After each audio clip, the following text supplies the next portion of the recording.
Project MKUltra, the CIA's program of research in behavioral modification.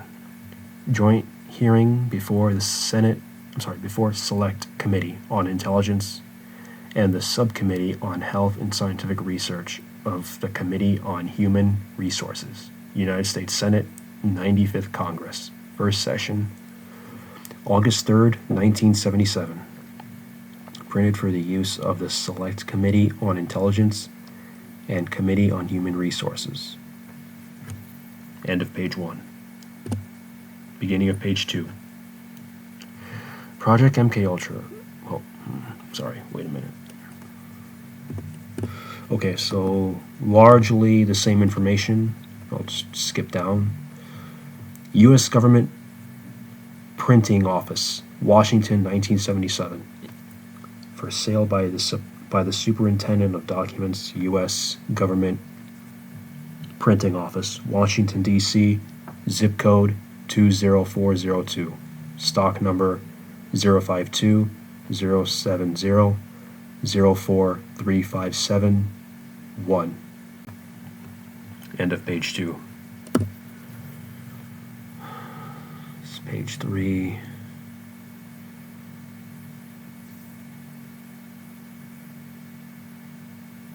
Okay, start reading. Senate Select Committee on Intelligence, established by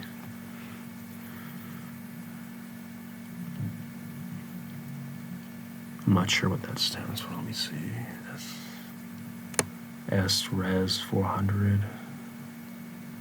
I'm not sure if that's Senate Resolution 400, 94th Congress, second session.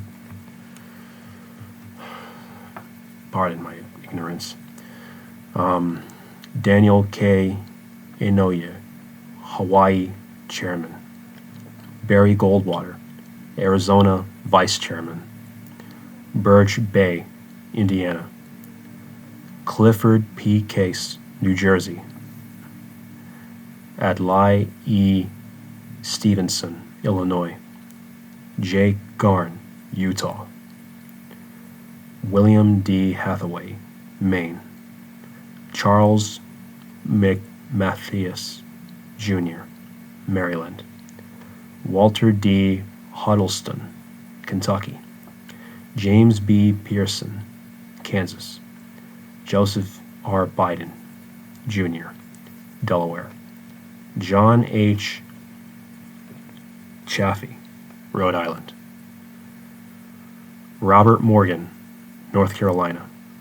Richard G. Lugar, Indiana. Daniel Patrick Moynihan,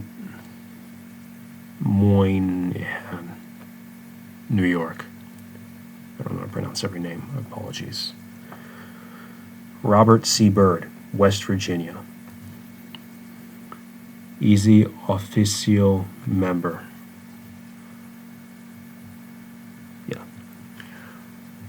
Howard H. Baker, Jr., Tennessee. Ex officio member. William G. Miller, Staff Director. Earl D. Eisenhower, Minority Staff Director. Audrey H. Hatry, Chief Clerk. Committee on Human Resources. Harrison H. Williams, Jr., New Jersey, Chairman. Jennings Randolph, West Virginia. Jacob K. Javitis, New York. Claiborne Pell, Rhode Island. Richard S. Schwager, Pennsylvania.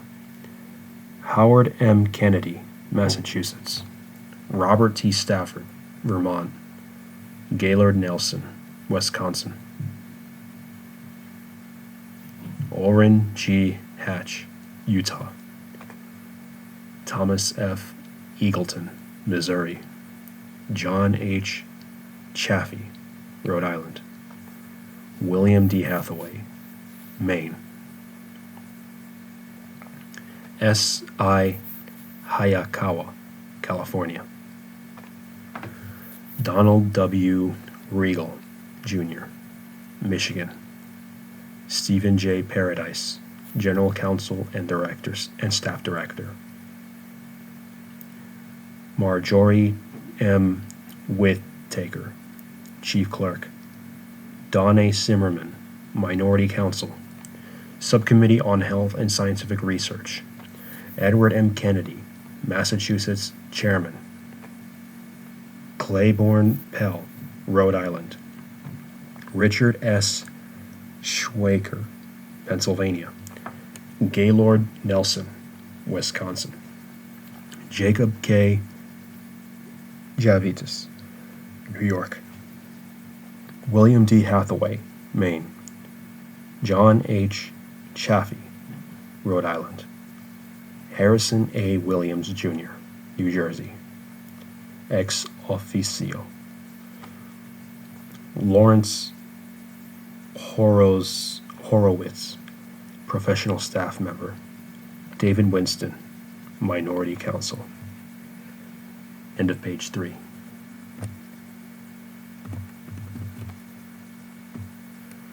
Beginning of page 4. Contents. Statements of Admiral Stansfield Turner, Director, Central Intelligence Agency, accompanied by Frank Laubinger, Office of Technical Services, Central Intelligence Agency. Al Brody, Office of Inspector General, Office of Inspector General, Central Intelligence Agency. Ernest Mayerfield, Office of General Counsel, Central Intelligence Agency, and George Carey, Legislative Counsel, Central Intelligence Agency. Page 8. Philip Goldman, former employee, Central Intelligence Agency. Page 50. John Gittinger, former employee, Central Intelligence Agency. Page 51. Appendix A, 17. Testing and use of chemical and biological agents by the intelligence community. 65. Appendix B, documents referring to the discovery of additional MKUltra material. Page 103. Appendix C, documents referring to subprojects. Page 109. Material submitted for the record. Psychological assessments. Page 17. Quote, truth, unquote, drugs in interrogation. Page 25. Construction of Gorman Annex. Page 39. Subproject 54. Page 41. Drug testing in foreign countries. Page 43. MK search. Often/Chickwit. Page 169. Employees terminated because of their participation in MKUltra. Subproject 3. Page 170. Killtop. Definition. Page 171.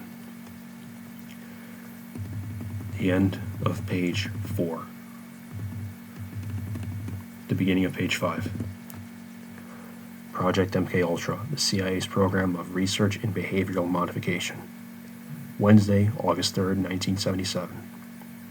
U.S. Senate, Select Committee on Intelligence, and Subcommittee on Health and Scientific Research of the Committee on Human Resources, Washington, D.C.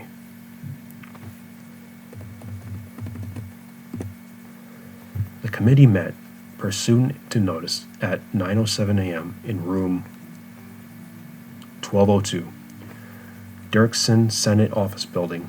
Senator Daniel K. Inouye, Chairman of the Select Committee on Intelligence, preceding. President. Senators Inouye, preceding. Kennedy, Goldwater, Bay, Hathaway, Huddleston, Hart, Schweiker, Case, Garn, Chaff, Lugar, and Wallop. Also present. William G. Miller, Staff Director, Select Committee on Intelligence. Dr. Lawrence Horowitz, Staff Director, Subcommittee on Health and Scientific Research, and professional staff member of both committees. Senator Inouye. The Senate Select Committee on Intelligence is meeting today and is joined by the Subcommittee on Health and Scientific Research chaired by Senator Edward Kennedy of Massachusetts and Senator Richard Schweiker of Pennsylvania. Senator Hathaway and Senator Chaffee are members of both committees. We are to hear testimony from the Director of the Central Intelligence.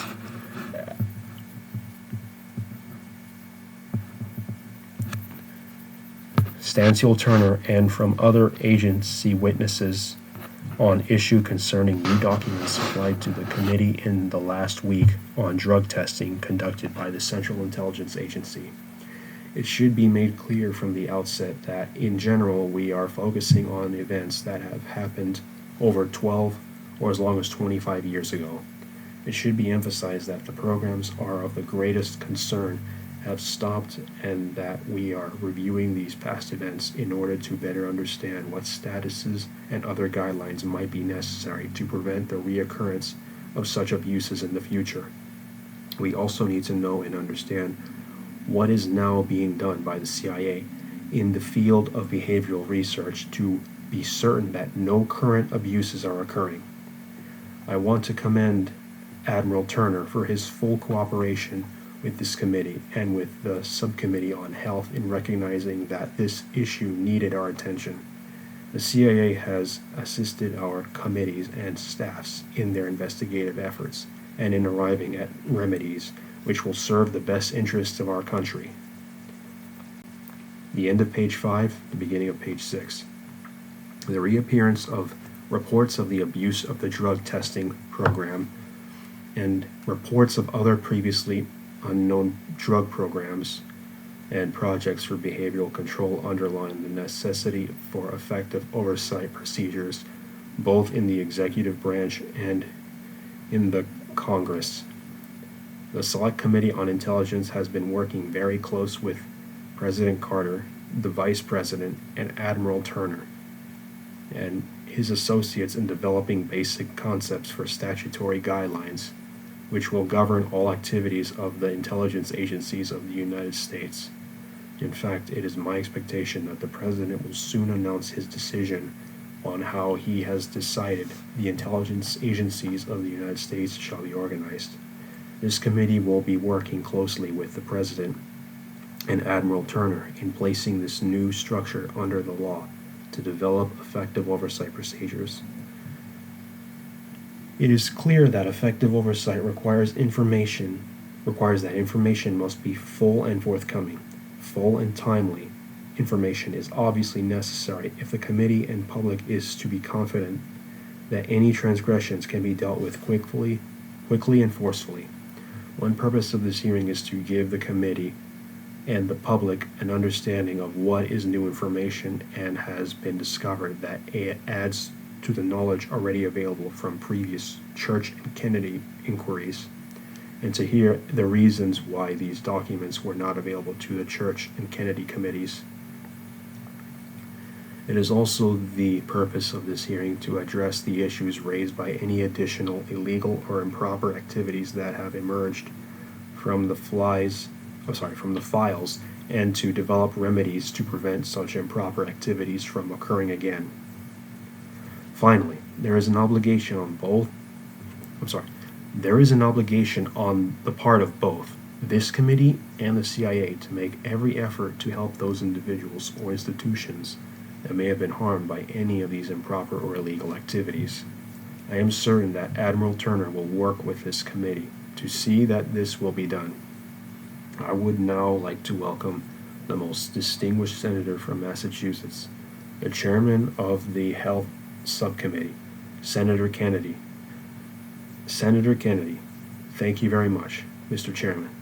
We are delighted to join together in this very important area of public inquiry and public interest. Some 2 years ago, the Senate Health Subcommittees heard chilling testimony about the human experimentation activities of the Central Intelligence Agency. The Deputy Director of the CIA revealed that over 30 universities and institutions were involved in an, quote, extensive testing and experimentation, end quote, program, which included covert drug tests, on unwitting citizens, quote, at all social levels, high and low, Native Americans and foreign, end quote. Several of these tests involved the administration of LSD to, quote, unwitting subjects in social in social situations, end quote. At least one death, that of Dr. Olson, resulted from these activities. The agency itself acknowledged that these tests made little scientific sense. The agency doing the monitoring were not qualified scientific observers. The test subjects were seldom accessible beyond the first hours of the test. In a number of instances, the test subject became ill for hours or days, and effective follow-up was impossible. End of page 6. The beginning of page 7. Other experiments were equally offensive. For example, heroin addicts were enticed into participating in LSD experiments in order to get a reward, heroin. Perhaps most disturbing of all was the fact that the extent of experimentation on human subjects was unknown. Records of all these activities were destroyed in 1973 at the instruction of then CIA Director Richard Helms. In spite of persistent inquiries by both the Health Subcommittee and the Intelligence Committee, no additional records or information were forthcoming, and no single individual could be found who remembered the details, not the director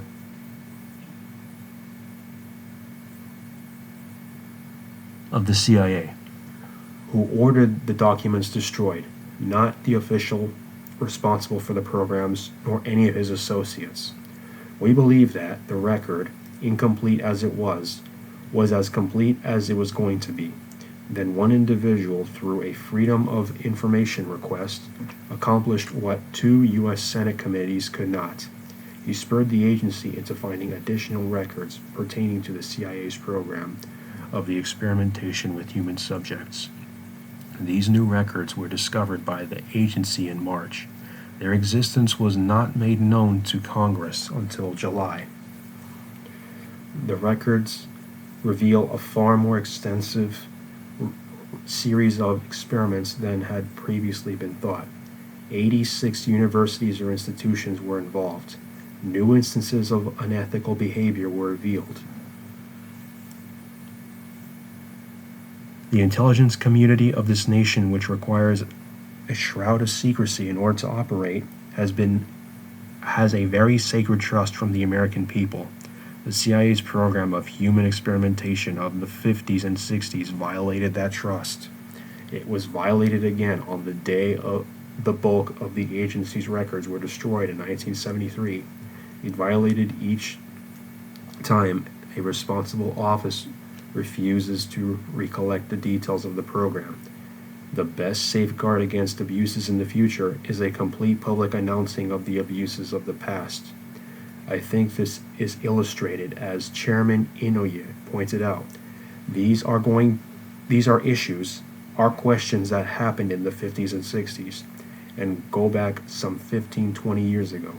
But they are the front page news today, as we see in the major newspapers and on the television and in the media of this country. And the reason they are, I think, is because it is just continuously beginning to trickle out, sort of month after month. And the best way to put this period behind us, obviously, is to have the full information. And I think that this is the desire of Admiral Turner and of the members of this committee. The Central Intelligence Agency drugged American citizens without their knowledge or consent.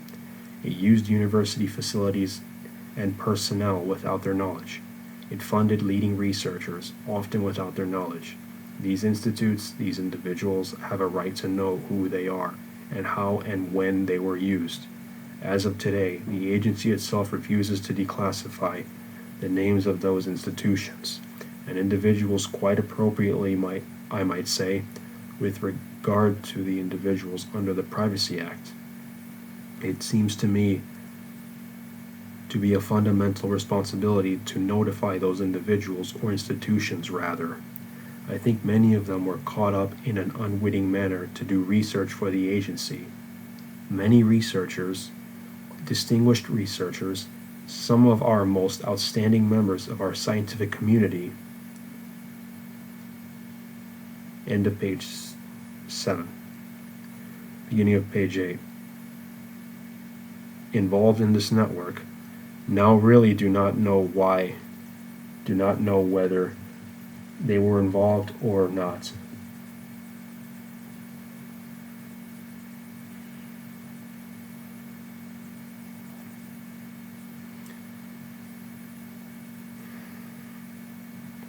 Sorry, I'll work better with transitions.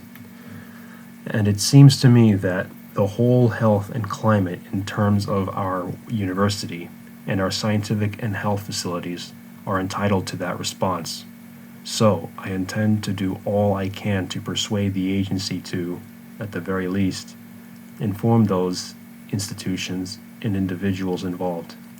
2 years ago, when the abuses were first revealed, I introduced legislation with Senator Schweiker and Senator Javitas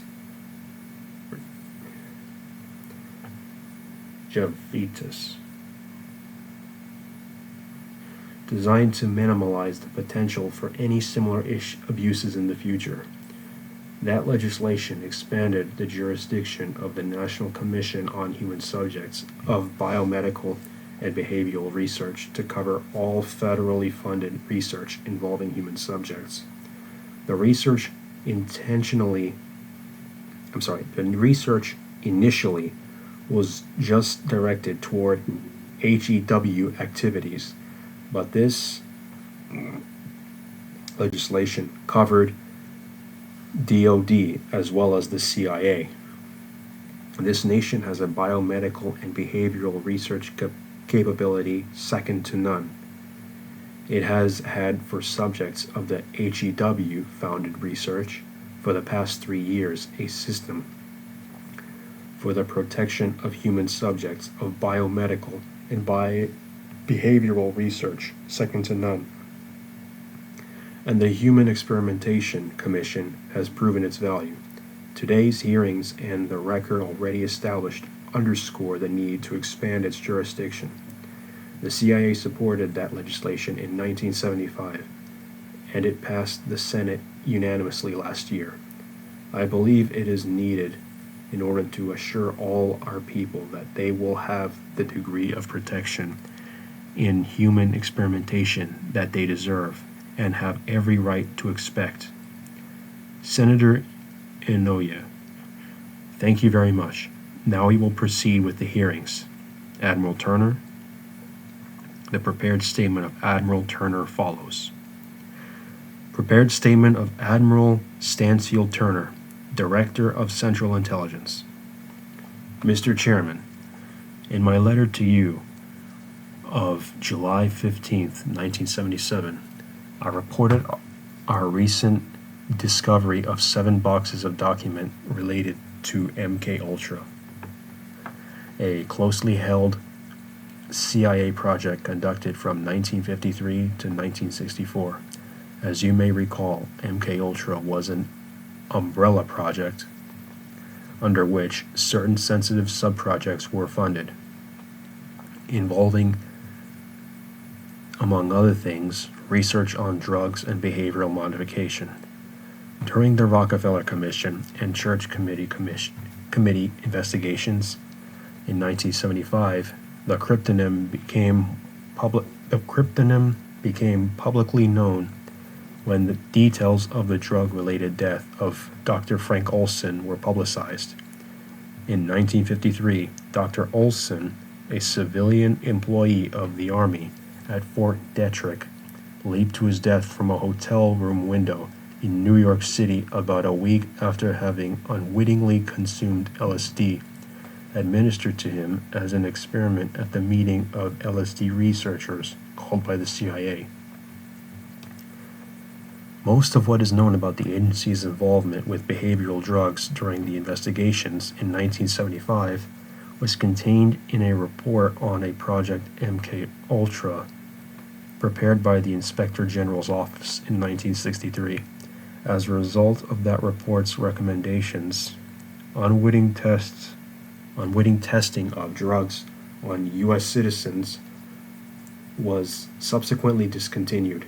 The MKUltra related report was made available to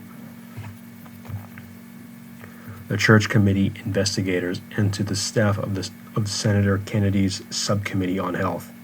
Until recently, it was believed that all of the MKUltra files dealing with behavioral modification had been destroyed in 1973 on the orders of the then retiring Chief of the Office of Technical Service, with the authorization of the then DCI, as has been previously reported. Almost all of the people who had any connection with the aspects of the project which interested Senate investigators in 1975 were no longer with the agency at the time. Thus, there was little detailed knowledge of the MKUltra subprojects available to the CIA during the Church Committee investigations.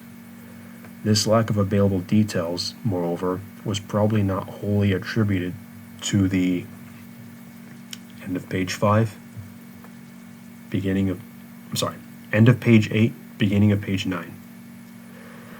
Destruction of MKUltra files in 1973.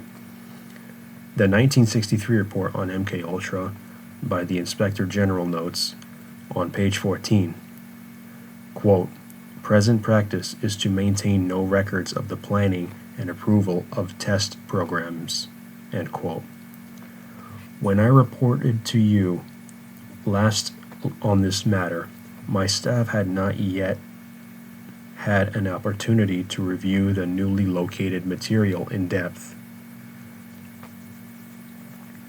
This has now been accomplished, and I am in a position to give you a description of the contents of the recovered material.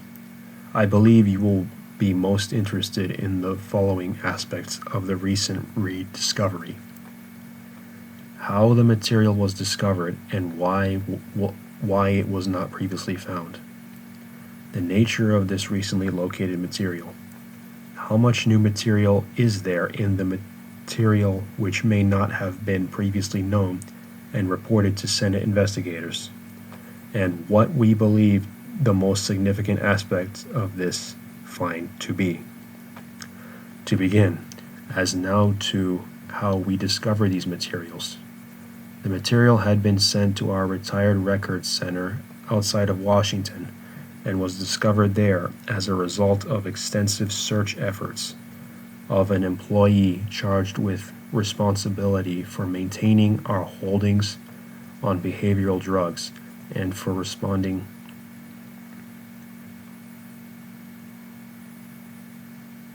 to Freedom of Information Act requests on this behalf. During the Church Committee investigation in 1975, searches for MKUltra related material were made by examining both the active and retired records of all branches of CIA, considered at all likely to have had association with MKUltra documents. The retired records of the budget and fiscal section of the branch responsible for such work were not searched, however. This was because financial papers associated with sensitive projects, such as MKUltra, were normally maintained by the branch itself under the project file, not by the budget and fiscal section. In the case at hand, however, newly located material was sent to the Retired Records Center in 1970 by the Budget and Fiscal section as part of its own retired holdings. The reason for this departure from normal procedure is not known. As a result of it, however, the material escaped retrieval and destruction in 1973 by the then retiring director of the office, as well as discovery in 1975 by CIA officials responding to Senate investigators. The employee who located this material did so by leaving no stone unturned. in his efforts to respond to FOIA requests. He reviewed all listings of material of this branch stored at the Retired Records Center, including those of the Budget and Physical section, and thus discovered the MKUltra related documents which had been missed in the previous searches. In sum, the agency failed to uncover these particular documents in 1973 in the process of attempting to destroy them. It similarly failed to locate them in 1975 in response to the Church Committee hearings. I am convinced that there was no attempt to conceal this material during the earlier searches. Next, as to the nature of the recently located material, it is important to realize that the recovered folders are finance folders. The bulk of the material in them consists of approvals for advance of funds, vouchers, accountings, and the like, most of which are not very informative as to the nature of the activities that were undertaken. Occasional project proposals or memoranda commenting on some aspect of a subproject are scattered throughout this material.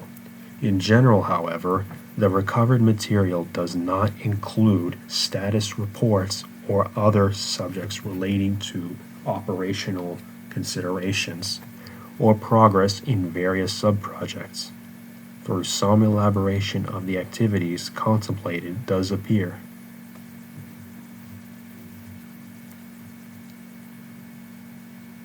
The rediscovered documents fall roughly into three categories. First, there are 149 MKUltra subprojects, many of which appear to have some connection with research in behavioral modification, drug acquisition, and testing or administering drugs surreptitiously. Second, there are 2 boxes of miscellaneous MKUltra projects, including audit reports and financial statements from, quote, cutout, end quote, i.e. intermediary, funding mechanisms used to conceal CIA sponsorship of various research projects. Finally, there are 33 additional subprojects containing certain intelligence activities previously funded under MKUltra, which have nothing to do either with behavioral modification, drugs and toxins, or with any other related matters. We have attempted to group the activities covered by the 149 subprojects into categories under descriptive headings in broad outline. At least this presents the contents of these files. The activities are placed in the following 15 categories. The end of page 9, the beginning of page 10. 1. Research into the effects of behavioral drugs and or alcohol.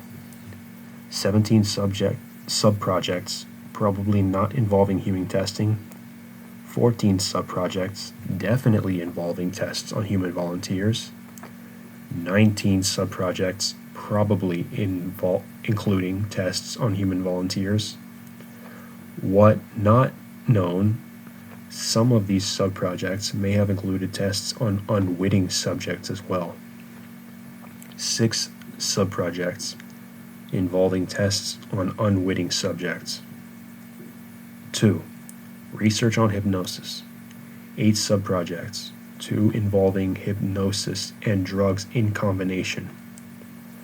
3. Acquisition of chemicals or drugs. 7 subprojects. 4. Aspects of magician's art useful in covert operations, e.g., surreptitious delivery of drug-related materials. 4 subprojects. 5. Studies of human behavior, sleep research, and behavioral changes during psychotherapy. 9 subprojects. 6.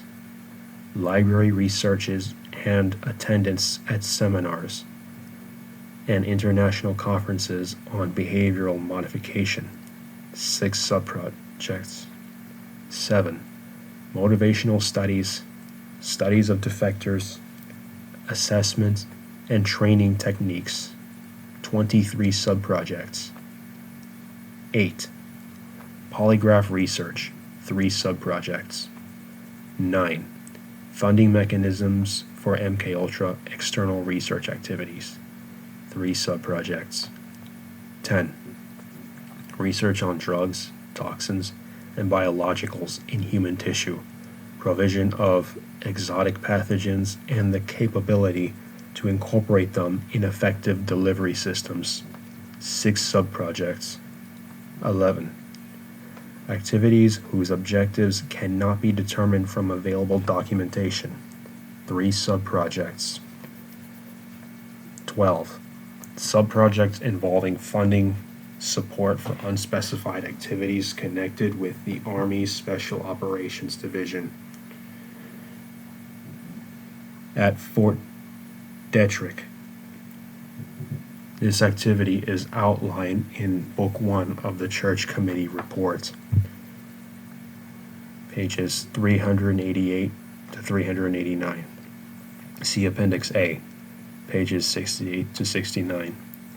Under CIA's Project MK Naomi, the Army assisted CIA in developing, testing, and maintaining biological agents and delivery systems for use against humans as well as against animals and crops. The objectives of these subprojects cannot be identified from the recovered material beyond the fact that the money was used where normal funding channels would require more or oral justification than appeared desirable for security reasons, or where operational considerations dictated short lead times for purchases. About $11,000 involved during this period, 1953 to 1960, 3 subprojects. 13. Single subprojects in such areas as effects of electroshock, harassment, techniques for offensive use, analysis of extrasensory perception, gas-propelled sprays and aerosols, and 4 subprojects involving crop and material sabotage. 14. 1 or 2 subprojects on each of the following, quote, blood grouping, end quote, research, controlling the activity of animals, energy storage and transfer in organic systems, and stimulus response in biological systems. 15. 3 subprojects canceled before any work was done on them, having to do with laboratory drug screening, research on brain concussion, and research on biologically active materials to be tested through the skin on human volunteers. Now, as to how much new the recovered material adds to what has previously been reported to the Church Committee and to Senator Kennedy's subcommittee on health on these topics, the answer is additional detail for the most part, e.g., the names of previously unidentified researchers and institutions associated on either a witting or unwitting basis with MKUltra activities, and the names of CIA officials who approved or monitored the various subprojects. Some new substance material is also present, e.g., details concerning proposals for experimentation and clinical testing associated with various research projects, and a possibly improper contribution by the CIA to a private institution. However, principal types of activities have, for the most part, either been outlined to some extent or generally described in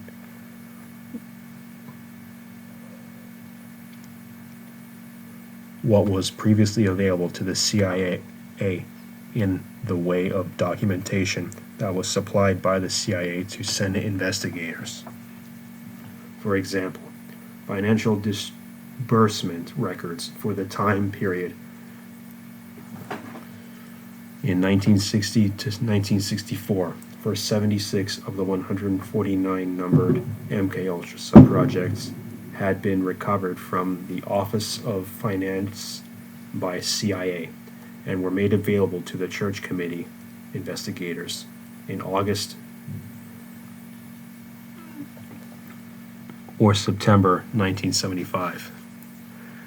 The 1963 Inspector General report on MKUltra made available to both the Church Committee and Senator Kennedy's subcommittee mentions electroshock, end of page 10, beginning of page 11, and harassment substances, page 4 and 16. Covert testing on unwitting U.S. citizens, page 7 and page 10 through 12. The search for new materials through arrangements with specialists in universities, pharmaceutical houses, hospitals, states and federal institutions, and private research organizations, page 7 and 9. And the fact that the Technical Service Division of the CIA had initiated 144 subprojects related to the control of human behavior between 1953 and 1963, page 21. The relevant section of a 1957 Inspector General report on the Technical Service Division was also made available to the Church Committee staff. That report discusses techniques for human assessment and unorthodox methods of communication, page 201. Discrediting and disabling materials which can be covertly administered, page 201 to 202. Studies on magicians' arts as applied to covert operations, page 202. Specific funding mechanisms for research performed outside of CIA, page 202 to 203, and also 205. Research being done on, quote, K, quote, knockout material, alcohol tolerance, and hypnotism, page 203. Research on LSD, page 204. Anti-personnel harassment and assassination delivery systems included aerosol generators and other spray devices, page 206 to 208. The role of Fort Detrick in support of CIA's biological chemical warfare capability, page 208. And material sabotage research, page 209. Much of this material is reflected in the Church Committee's report, Book 1, page 385 to 422. See Appendix A, page 65 to 102. The most significant new data discovered are, first, the names of researchers and institutions who participated in MKUltra project, and secondly, a possibly improper contribution by the CIA to a private institution. We are now in a position of the names of 185 non-government researchers and assistants who are identified in the recovered material dealing with the 149 subprojects, the names of 80 institutions where work was done or with which these people were affiliated are also mentioned.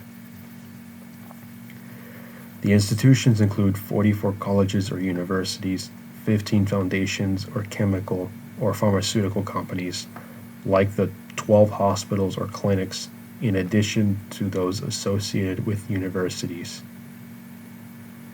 3 penal institutions.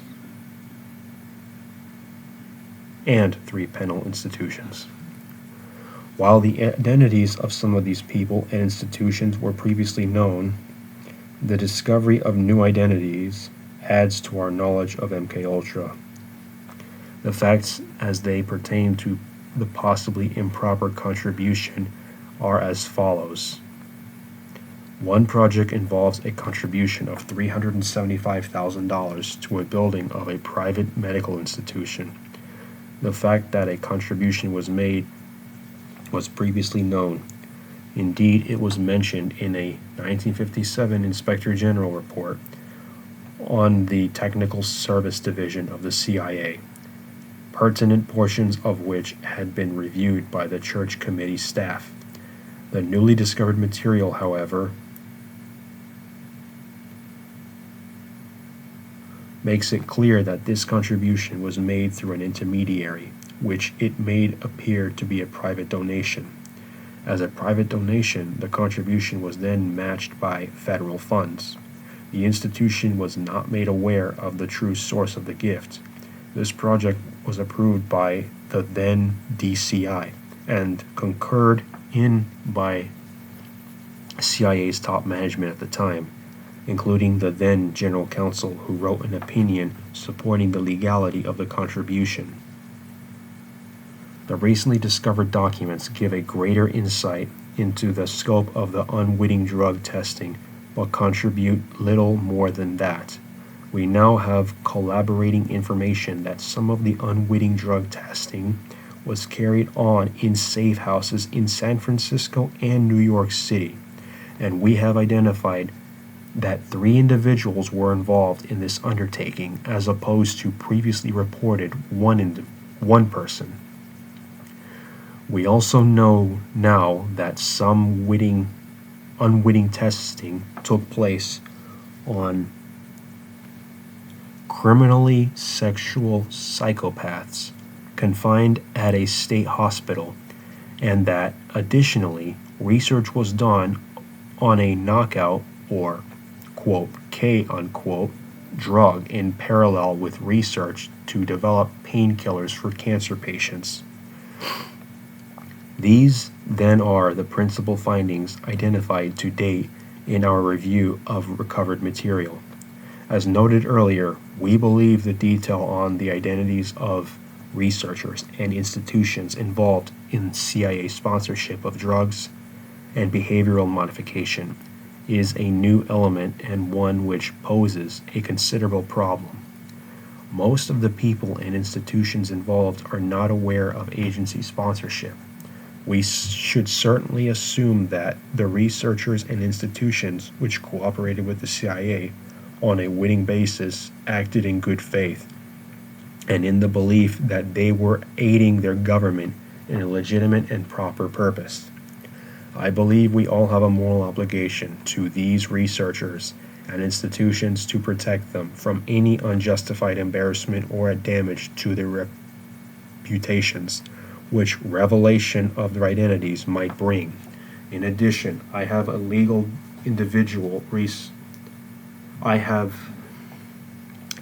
obligation under the Privacy Act not to publicly disclose the names of the individual researchers without their consent. This is especially true, of course, for end of page 11, the beginning of page 12. Those researchers and institutions which were unwitting participants in CIA-sponsored activities. I'm going to leave it there at 52 minutes and 7 seconds. So, thank you for watching, reading, and listening. This is part 1 of this series that I'm doing, reading this document from, let me scroll back up, the joint hearing before the Select Committee on Intelligence and the Subcommittee on Health and Scientific Research of the Committee on Human Resources regarding, MKUltra. So in the next part, I'll be continuing from page 12 in this PDF. So that's it. Take care.